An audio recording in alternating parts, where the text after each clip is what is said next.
जमलेल्या करावे गावातील ज्येष्ठ श्रेष्ठ नागरिक बंधू भगिनींनो,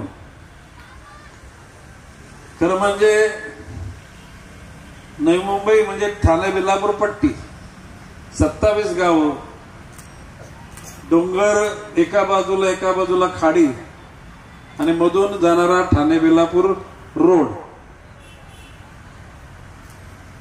तसं बघायला गेलं तर आपली जुनी संस्कृती अजून आपण टिकवलेली आहे. आता टिकवली नाही तर वाढवलेली आहे. पूर्वी जत्रा एकच दिवसाची असायची, आता काही काही ठिकाणी जत्रा 7-7 दिवसाच्या 5-5 दिवसाच्या जत्रा सुरू झालेल्या आहेत. असो, एकूणच निलेश तांडेलांनी वर्णन केलं आपल्या गावचं. या गावामध्ये पाण्याचं दुर्भिक्ष होतं. तलावामध्ये आंघोळ केल्यानंतर हिरव्या शिवालानं अंगाला एक प्रकारची, तो शब्द नको होता, एकूण वातावरण अतिशय वाईट होतं. MIDC आली, नंतर सिडको आली, 1992 साली महापालिका झाली आणि 95ला महापालिकेच्या निवडणुका झाल्या. बघता बघता म्हणजे सुदैवानं नवी मुंबईतल्या लोकांनी संजू नायकाला 23व्या वर्षी महापौर बनवलं. या ठिकाणी मधुकर तांडेल, गणपतशेठ तांडेल, दिनकर बारशा, म्हात्रे पाटील या सर्वांची परंपरा असताना या गावाला, या शहराचा प्रथम नागरिक होण्याचा मान कैलासवासी विजयाताई म्हात्रेच्या रूपाने मिळाला.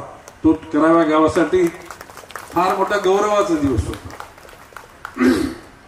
आता कोणी उल्लेख केला की त्यावेळेला जलकुंभाची निर्मिती झाली, अजूनपर्यंत तो जलकुंभ पुरतोय.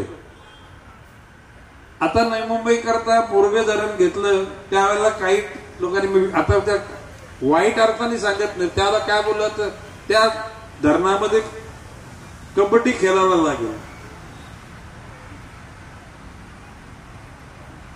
वाट बघितली, त्याला आपल्या महापालिकेचं उत्पन्न वर्षाला 50 कोटीच होतं. किती? आणि त्यावेळेला 500 कोटीचं धरण घेणं म्हणजे तशा प्रकारची, म्हणजे आमदनी 98 खर्चा रुपया असा प्रकार होता. परंतु मी मनात धरलं होतं, मी आर पाटलांना सांगितलं की बाबा हे पैसे आम्ही टप्प्याटप्प्याने देऊ, आणि आबाने सुद्धा ते मंजूर केलं.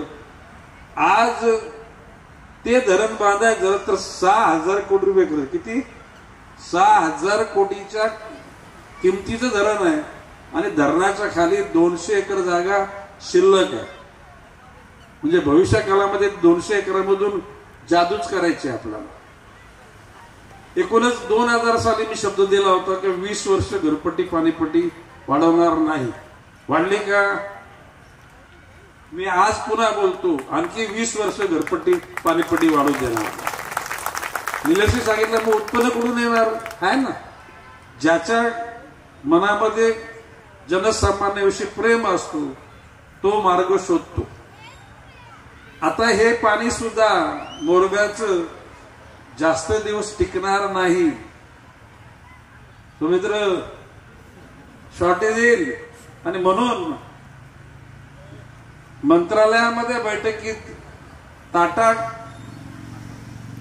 हायड्रो पॉवर म्हणजे पाण्यातून वीज निर्मिती होते, तिथून साधारण 200-300 कोटीची पाईपलाईन टाकून आपल्या एकतर धरणामध्ये किंवा आपल्या जिथे पाणी शुद्ध होतं त्या ठिकाणी, कुठं ठिकाण देते भोकरपाडा, 3 महिने ते पाणी ओव्हरफ्लो होतं, ते पाणी आपल्याला मिळेल. त्याच्यानंतर कर्जत तालुक्यामधल्या पुढे होणाऱ्या धरणामधून 500 MLD पाण्याची सुद्धा आपण तरतूद केलेली आहे. कोशीर धरण, धरणाचं नाव काय? कोशीर. म्हणजे नवी मुंबईच्या लोकांना अधिक 50 वर्ष, आजपासून 50 वर्ष कधी पाण्याची चणचण भासणार नाही. आता हे करताना शिक्षणाच्या बाबतीमध्ये आपण इंग्लिश माध्यमातून शिक्षण देण्याचं धोरण घेतलेलं आहे. सरकारचं अनुदान मिळो न मिळो त्याची पर्वा नाही. भारतामध्ये ज्याला भगवा कार्ड किंवा आपण ज्याला पिवळा कार्ड म्हणतो अशा बीपीएल मध्ये वावरणाऱ्या लोकांना फोर्टिस सारख्या हॉस्पिटलमध्ये 10, 15, 20 लाख रुपये जरी बिल आला तरी तो शून्य बिलाने त्या ठिकाणी लोकांना ट्रीटमेंट मिळते. तुमच्या गावातल्या काही लोकांनी त्याचा फायदा उठवला का नाही उठवला. आता त्याचाच विस्तार करून ऐरोलीच्या हॉस्पिटलमध्ये नेरूरच्या हॉस्पिटलमध्ये आणखी पुन्हा तितक्याच पेशंटची सोय करण्याचं ठरवलेलं आहे. दिव्यांगांसाठी आपण ईटीसी काढली. ऐरोली वाशीला ईटीसी आहे, तितकेच अर्धे विद्यार्थी पुन्हा ऐरोलीला आणि अर्धे नेरूरला म्हणजे ईटीसी दिव्यांगांची सुद्धा सोय केली जाईल. मी ऐकताना म्हटलेलं आहे आपल्या शहरामध्ये 100 फेरीवाल्यापैकी 50 फेरीवाले बाहेरचे आहेत. सर्वेक्षण करा आणि नव्यानं जे या नोडमध्ये राहतात, सेक्टरमध्ये राहतात, गावात राहतात, झोपडे तेवढ्यानंच पद ठेवा, दुसऱ्यांना त्यांच्या शहरामध्ये पाठवा. पाठवता की नाही पाठवायचं? पाठवला पाहिजे. फुटपाथ ही चालण्याकरता, रस्ता गाडी करता, सिग्नलवर भिकाऱ्यांची मुवमेंट नको आणि रस्त्यावर तृतीयपंथीयांची काचेवर थाप नको.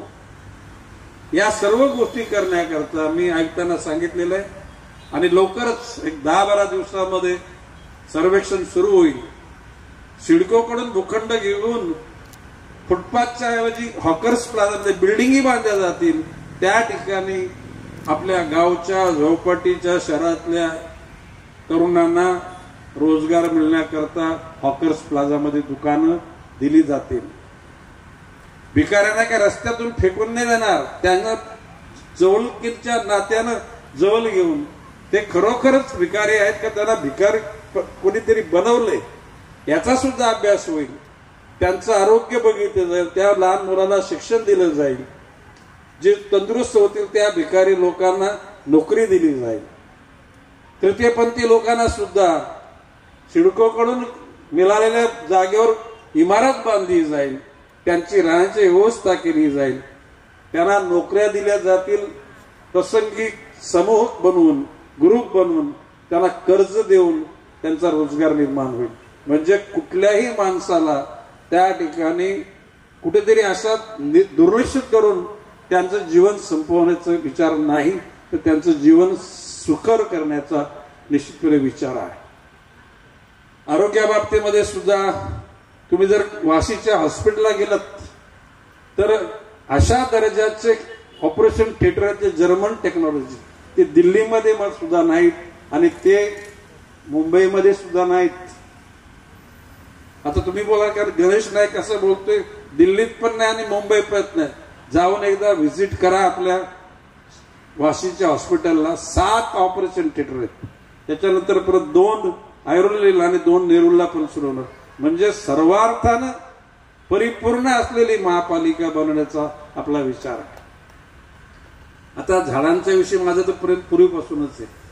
मी आमदार झालो 90ला, पण मी 88ला घेतलेल्या जागेमध्ये 90-91ला मी 15,000 झाडं लावली होती. आता ती झाडाची संख्या झाली 70,000 झाडं.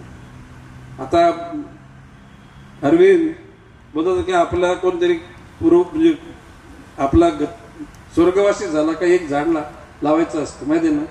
तर मी सांगितलं आमच्या मागच्या लोकांनी कोणी लावले नसतील तर सगळ्यांच्याच झाडं मी लावून मोकळा होतो. विनोदाचा भाग सोडा. या शहरामध्ये राहणारा प्रत्येक माणूस निर्भयतेने राहायला पाहिजे. व्यसनाधीनता टप्प्याटप्प्याने कमी झाल्या. आज पूर्वीच्या काळी आम्ही कॉलेजमध्ये गपचूप कुठेतरी सिगरेट ओढा कुठेतरी अर्धा किलोमीटर जायला लागायचं. तोंड साफ करून नंतर घरी यायचं, कारण घरचे लोक त्या ठिकाणी. आज कॉलेजच्या समोर कॉलेजची पोरं नाही, हायस्कूलची पोरं मोटरसायकल. आता मुलं नाही, आता मुली पण रेखाकुटी मागी नाहीत. स्टाईलमध्ये सिगरेट नुसता नाही, सिगरेटमध्ये चरस, अफीम, गांजा ही गोष्ट खरी. अशा प्रकारची ही ड्रग्सची लागण झालेली आहे. आणि सुदैवानं आपल्या नवी मुंबई महापालिकेच्या आयुक्त मिलिंद भारंबे यांनी पहिल्यांदा महाराष्ट्रामध्ये व्यसनमुक्ती करता किंवा ड्रग्सच्या अगेन्स्ट मध्ये त्याला देवेंद्रजी फडणवीस, मी आणि जॉन अब्राम आम्ही त्या ठिकाणी आम्ही तो कार्यक्रम सुरू केला.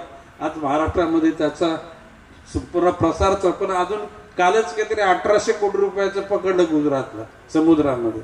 म्हणजे हे लोक काय थांबणार नाहीत. आणि तिथे देवलात पकडला ना, कुठे तुळजापूरला. आता काय सांगायचं आता, म्हणजे देवलामध्ये जर त्या ठिकाणी विद्यार्थीचा वापर होतो त्या ड्रग्स वाहण्याकरता, विकण्याकरता.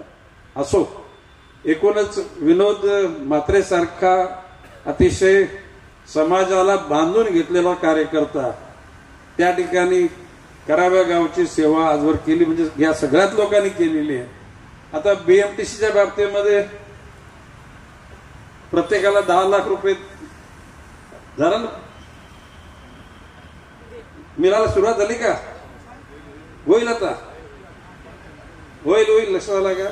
आणि भविष्य काळामध्ये आता तुम्हाला एकच माझी विनंती आहे, नवीन घर, जर जुनं घर ठिकाणी नवीन घर बांधायचं असेल तर फोटो काढा, फिल्म काढा, त्याची घरपट्टी, पाणीपट्टी लावून महापालिकेला, सिडकोला अर्ज करा की आम्हाला आमचं घर दुरुस्त करायचं. काय तुम्ही ते न करता तुम्ही जर कधी तोडलं तर सिडको मध्ये असलेले बिल्डरचे दलाल लगेच दुसऱ्याशी कुंपण घालून तुमचा प्लॉट तो दुसऱ्याला विकून मोकळा करतील.